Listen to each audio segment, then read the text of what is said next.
pagi. Apa kabarnya nih? Semoga kita semua selalu berada di lindungan Yang Maha Kuasa. Perkenalkan, saya Lenur Aini. Saya Juliana Artis, dan pada kesempatan kali ini kita dipercaya untuk menjadi host di kegiatan podcast tanya jawab seputar bulan. Sekarang di samping saya sudah ada seseorang yang akan menjawab beberapa pertanyaan yang sudah kita persiapkan dari jauh-jauh hari terkait tentang latar belakang Insinyur Soekarno dan perannya pada masa penjajahan Jepang. Kita sambut tamu kita. Hai guys, kenalkan nama aku Katia Hera dan beberapa menit ke depan aku bakal menjadi narasumber yang siap menjawab pertanyaan-pertanyaan kalian. Dengar-dengar saja ini adalah pakar sejarah. Dan juga soalnya saya ini cuma penyuka. Suka dengan sejarah Indonesia. Yaudah, jika gitu kita langsung mulai aja ya. Oke teman-teman, pasti sudah tidak asing lagi dengan Insinyur Soekarno, pahlawan nasional Indonesia yang merupakan presiden pertama Republik Indonesia. Perjuangan dan jasanya untuk bangsa Indonesia tidak terhitung jumlah, bahkan kehebatan tidak hanya terkenal di dalam negeri namun sampai internasional. Ya, sosok Soekarno memiliki tempat sendiri bagi masyarakat Indonesia dan memberi banyak teladan bagi bangsa. Banyak tenaga pemikiran bahkan jiwa dipertaruhkan oleh Soekarno untuk Indonesia, mulai dari melawan penjajah sampai membangun bangsa ini menjadi seperti sekarang. Soekarno menjadi tokoh penting dalam sejarah Indonesia yang akan terus terkenang jasa-jasanya. Nah, Katia, kamu bisa coba jelaskan nggak tentang kelahiran Insinyur Soekarno? Karena aku sendiri juga masih kurang informasi tentang kelahiran beliau. Betul banget, ada yang bilang beliau ini lahir di Blitar dan ada juga yang bilang lahir di Surabaya. Jadi yang benar yang mana tuh? Jadi emang sempat ada beberapa versi terkait kelahiran beliau. Namun menurut biografi yang ditulis oleh C.B. Adams yang berjudul Soekarno, Penyambung Lidah Rakyat, Soekarno bercerita bahwa ia lahir di Surabaya. Beliau lahir pada tanggal 6 Juli 1901. Soekarno sendiri merupakan anak kedua dari Raden Sukarni Sosrodihardjo dan Ida Ayu Nomantai. Beliau memiliki satu orang kakak perempuan yang bernama Raden Sukarnini. Ayahnya seorang guru yang masih memiliki darah Pramudia Kediri dan ibunya merupakan keponakan dari Raja terakhir Singaraja. Ternyata beliau memiliki darah bangsawan ya. Kurang lebihnya begitu. Oh iya, dengar-dengar presiden pertama kali kita itu saat kecil namanya bukan Soekarno ya? Kok bisa sih namanya menjadi Soekarno? Jadi waktu kecil beliau ini sering sakit-sakitan, tepatnya saat umur beliau masih 5 tahun. Namanya yang semula Kusno Sosrodihardjo diganti oleh sang ayah menjadi Soekarno seperti yang kita kenal sekarang. Nama Soekarno ini diambil dari nama salah satu pewayangan yaitu Karna. Oh, jadi gitu. Kat, aku mau tanya nih, Ayah Bung Karno kan seorang guru. Jadi apa Soekarno saat sekolah itu diajarkan oleh ayahnya? Sempat diajarkan.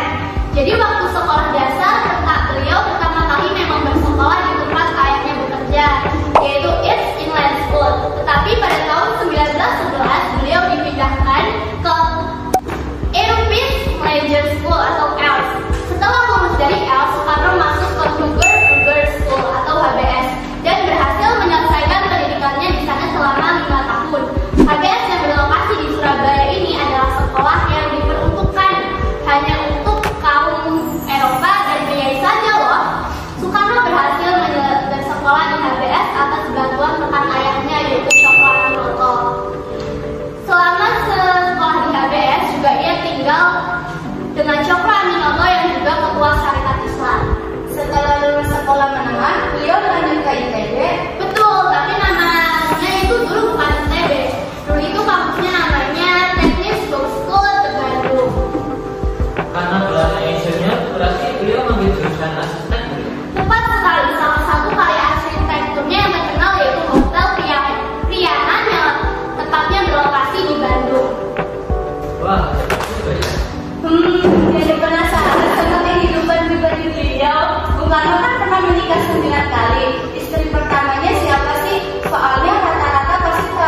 saya istrinya. Bagaimana dengan anak-anak beliau? Dari pernikahan tersebut, Soekarno dikaruniai 11 orang anak. Sebagian keturunan beliau pada akhirnya juga mengikuti jejak sang ayah di dunia politik Indonesia loh. Pak, siapa aja tuh? Ada Megawati Soekarno Putri, Rahmawati Soekarno Putri, Sukmawati Soekarno Putri. Bahkan salah satunya ada yang memimpin bangsa Indonesia. Betul, Megawati Soekarno Putri pernah menjabat sebagai Presiden Republik Indonesia yang kelima. Ngobrol tentang pelajaran Soekarno udah, pendidikan beliau udah, kehidupan pribadi juga udah. Tanya apa lagi? Kita kan tahu kalau Bung Karno ini sangat aktif dalam mengikuti organisasi pergerakan nasional. Awal mula beliau terjun ke dunia politik itu bagaimana sih? Padahal usia beliau masih sangat muda saat itu.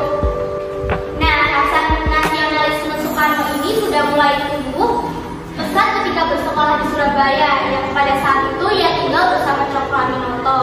Tinggal bersama Cokroaminoto ternyata menjadikan Soekarno mulai mengenali paham dan konsep pemikiran seperti pemikiran Barat dan pemikiran Islam. Pada tahun 1915, Soekarno bergabung dengan organisasi kepemudaan yaitu Jongjava Cabang Surabaya. Menurut Soekarno, kebanyakan organisasi di Indonesia masihlah Jawa sentris yang hanya memikirkan kebudayaan saja. Hal itulah yang membuat Soekarno perlu menjawab tantangan tersebut. Karena kesedihannya tersebut, Soekarno pun memberikan pidato menggunakan bahasa Motko atau yang kita kenal dengan bahasa Jawa Kasar, yang ia sampaikan pada saat rapat pleno tahunan Jongjava di Surabaya. Pada saat itulah nama Soekarno mulai dikenal. Bahkan beliau mencetuskan gagasan untuk membuat surat kabar Jongjava menggunakan bahasa Melayu, bukan bahasa Belanda. Oh, jadi begitu. Sepertinya sosok Cokroaminoto ini sangat berpengaruh ya di hidup presiden pertama kita. Benar banget. Seperti yang kita ketahui, Jepang menawarkan kerjasama kepada tokoh-tokoh pergerakan nasional yang pada awal menilai akan lebih menguntungkan nasional untuk kemerdekaan dan melakukan perlawanan kepada bangsa Barat. Salah satu caranya yaitu mendirikan Putra, yaitu Pusat Tenaga Rakyat. Nah, apa aja sih tujuan pendirian Putra itu? Oke, tujuan pendirian Putra pada garis besarnya adalah bagi bangsa Jepang pertama yaitu untuk memusatkan segala potensi masyarakat Indonesia dalam rangka membantu pemerintahan militer Jepang, dan juga untuk menghapus pengaruh Barat dan menggalang masyarakat demi mendukung kemenangan perang Jepang. Bagi bangsa Indonesia sendiri yaitu untuk menghidupkan kembali segala sesuatu yang dihancurkan oleh Belanda. Kerjasama MI oleh para tokoh nasional dimanfaatkan untuk dapat memelihara dan memajukan pergerakan nasional. Selain Putra, apa ada organisasi lain yang beliau ikuti? Insinyur Soekarno tak hanya membina organisasi Putra, beliau juga memimpin Chow Sang In dan PPKI. Bisa coba jelasin nggak tentang PPKI Pak? PPKI ialah badan Jepang yang didirikan pada tanggal 7 Agustus 1945, tepat di hari yang sama saat BPUPKI dibubarkan. PPKI sendiri adalah kependekan dari Panitia Persiapan Kemerdekaan Indonesia. Dalam bahasa Jepang, PPKI disebut Dokuritsu Jundi Inkai. PPKI merupakan badan yang dibentuk pemerintahan Jepang untuk mencetuskan persiapan kemerdekaan Indonesia. Tujuan pembentukan PPKI itu apa sih, Kak? Jadi, tujuan pembentukan PPKI yang pertama itu adalah meresmikan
Betul. Dan mungkin sampai sini saja bincang-bincang kita seputar sejarah. Sayang sekali kita harus berpisah. Kami ucapkan terima kasih banyak ya untuk tamu kita hari ini, Kak ya. Terima kasih kembali.